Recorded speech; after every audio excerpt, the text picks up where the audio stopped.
لکه مثال د یو ښځه او بل وي زه له طلاق ورکوم. دا د یو سړی راغلی و وی زما دې زوی دا ښځه زما نه راخوښه زه له طلاق ورکوم. مې بابا ته نشي ورکولی طلاق. وی ولې دې پلار نه یم؟ مې ته خو د الک پلار یې د جینۍ پلار ولم طلاق نشي ورکولی. وی دا به څوک ورکوي؟ مې دا چې چا ویلي چې ما قبوله کړې ده خاوند به وله ورکوي. الذي بيده عقدة النکاح، غوټه د نکاح دا د خاوند سره ده. نازوی ته مې ته ورکوې؟ وی دا جی څه کارېږي؟ زمونږ کور سم دی نه دا جی هر ځای کې به وردانګې نه داجي به هم یو خپله دیری د داجي د والد محترم به هم یو خپل سرکلي. کلن فی فلکی یسبحون، هر سیاره او هر ستورې دی په خپل مدار کې ګرځي را ګرځي. د هر یو ستوري خپله لار ده، د پلار خپله دیره ده.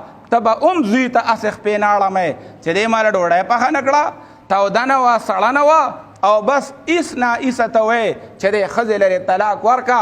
ادې وی چې پلار ویلي ټیک ته چې پلار ویلي، خو چې هغې کې وجه موجوده وي چې دا زنانه دا داسې ده چې لارو کې ګرځي، پردو کورونو کې ګرځي، او پلار دا وی چې دا زمونږ د حیا خبره ده، دا زمونږ د غیرت خبره ده، دا زمونږ د دین خبره ده.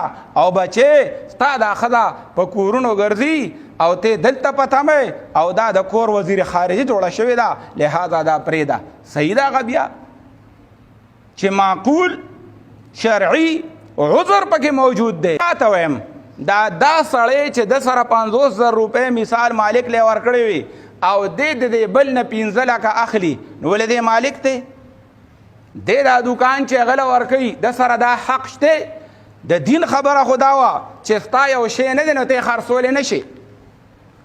لکه مثال د یو ښځه او بل وي زه وله طلاق ورکوم. اوچت کاروبار دی تجارتو، ډېر ګټور کاروبار دی. حدیث پاک کې راځي چې په دنیا کې دا مال 10 حصې کې دا دولت، نو 9 حصې دا په تجارت کې دي، دا پیسې 9، او دا 10 په دې زمیندارۍ کې او په نوکرۍ کې او په مزدورۍ کې او په بار ملکونو کې دا 10 حصه ده، او دا 9 په تجارت کې دي. نو ټیک ته تجارت کې خدا زمونږ خلکو چې کم قسم تجارت شروع کړی، قسمونه پکې کوه، ملاوټونه پکې کوه، 2 نمبرۍ پکې کوه، غلاګانې پکې کوه، هغه سید له نقصان مخ کاره کوه، دغه شانتې سودونه پکې کوه.